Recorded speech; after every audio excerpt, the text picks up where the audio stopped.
Today we're going to be looking at a fraction multiplied by an integer, and an integer is just the same as saying a whole number. So let's get into it. So this is from the 2022 paper.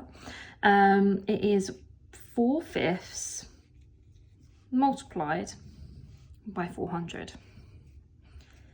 Now in previous videos where I've focused on fractions, I have said in the past, especially with the keep it, flip it, change it for dividing fractions, that it's ideal for our number to become a fraction. It just makes life much easier. If we were to do that for the number 400, anything that is over 1 can also represent a whole integer. So that's what we're going to do. We're going to underline it. We're going to put it over 1. By doing that, we're saying how many ones actually fit into the number 400, and that would be 400, which is the reason why it works. Now, for anything that is fraction multiplied by fraction, all we do is multiply the numerators together and multiply the denominators together. So what we're actually doing is 4 times 400, which is 1600. 5 times by 1, which is 5. So our answer is 1,600 multiplied, or 1,600 fifths, I should say. Now, in previous videos, I've said it's absolutely fine if you want to keep it as an improper fraction, as long as there is not too much of a gap between your denominator and your numerator. So say, for example, this was 7/5. That would be acceptable. But this one's a whopper. It's 1,600. And so sometimes it's a little bit tricky because depending on the mark scheme, they might say, we're not having this answer because this is quite an outrageous difference. We know there's going to be lots and lots and lots of holes in this number. And so we need to simplify it. So this is where we have to introduce the idea of finding out how many holes there really are. We're going to put 5 outside and 1,600 on the inside. Now we know we should end up in a whole number because for the 5 times table, anything in the 5 times table ends in a 5 or a 0. In this case, we've got a 0.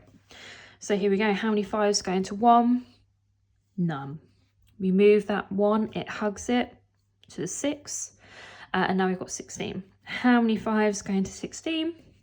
That's 3, but we do have a remainder of 1. How many 5s go into 10? That's 2.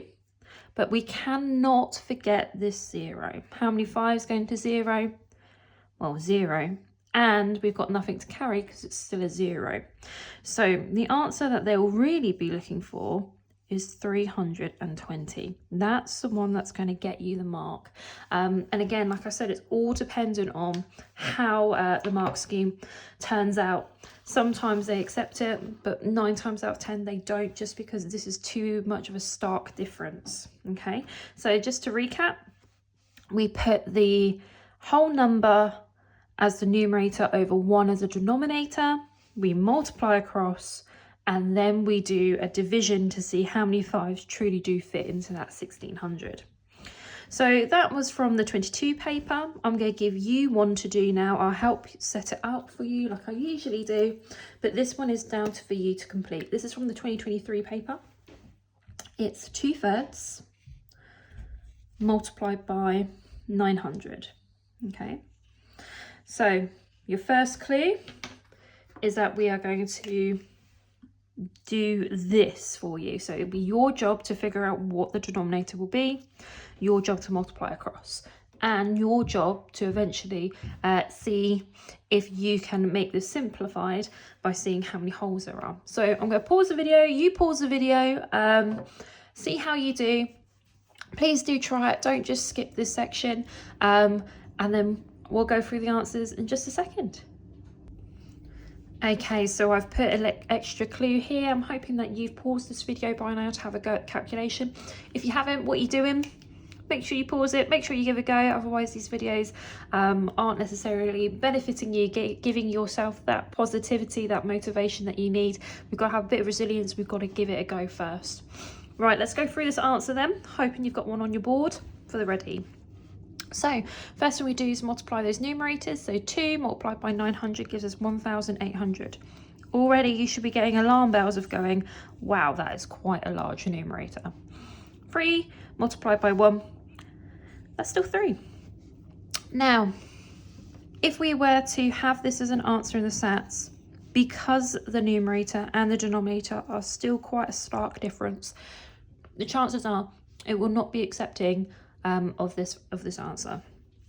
Now, one of the party tricks that I always encourage is if you have a look at the number and you add all the digits up, if the digits end up as an answer of the 3 times table, then this number will also be in the 3 times table.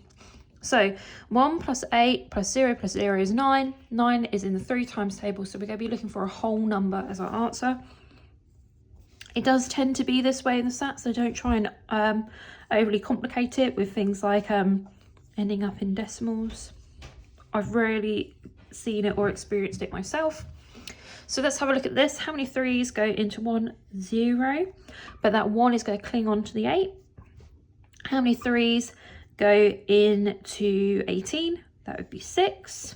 No remainders, okay? But don't forget these 2 zeros. They're really important. They're your placeholders.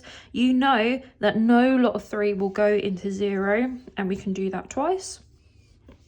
So your answer that they're going to be looking for is the number 600. So if you got the number 600, then really well done you. That's awesome. And you've had a go at doing a fraction multiplied by an integer. I hope it was helpful.